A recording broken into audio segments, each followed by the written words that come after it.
Have you ever met someone who seems a little too nice?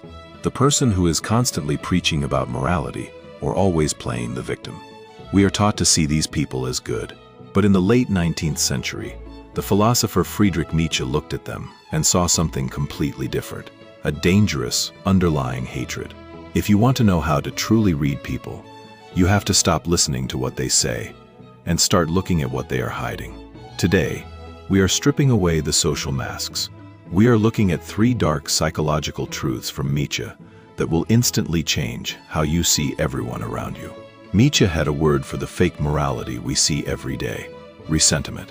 It essentially means the deep, toxic resentment of the weak towards the strong. How do you spot this in real life? Watch out for people who aggressively condemn things they cannot have. The guy who constantly talks about how money is evil. He is usually the one who secretly craves it the most but failed to get it. The person who acts like a fragile victim to get your sympathy. They aren't weak. They are using their weakness as a weapon to control you. Nietzsche realized that many people do not choose to be good. They are only good because they lack the power to be bad. Their morality is just a mask for their powerlessness. So, the next time someone tries to take the moral high ground and judge you, ask yourself, are they actually a saint, or are they just bitter? If you want to read anyone instantly, you must understand Nietzsche's core concept, the will to power. He believed that every single human action, even the nicest ones, is driven by a subconscious desire to expand our influence and dominate our surroundings. People think domination always looks aggressive. It doesn't. It is usually silent. Pay attention to the person who gives you a backhanded compliment. Notice the friend who always insists on paying the dinner bill. We think they are being generous, but subconsciously, they are putting you in their debt. They are establishing dominance. Look at how people behave when they get just a tiny bit of authority. The receptionist who makes you wait for no reason. The middle manager who sends emails at midnight. They aren't just doing their jobs. They are exercising their will to power. To read a person, don't look at their smile. Look at how they try to subtly control the space around them. Nietzsche despised what he called the herd mentality. He believed that the vast majority of people are terrified of being individuals.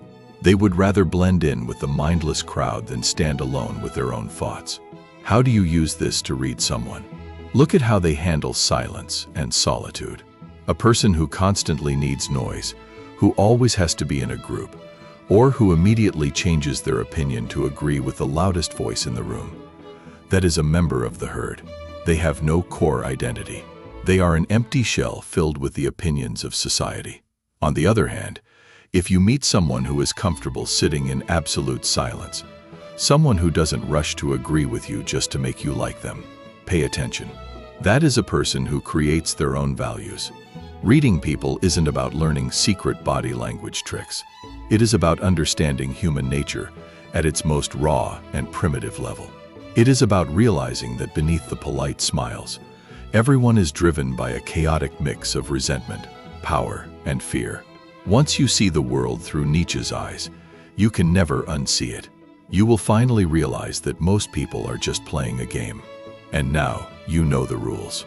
If this video made you think, leave a like and subscribe. Tell us in the comments, have you ever noticed these behaviors in your own circle? See you next time.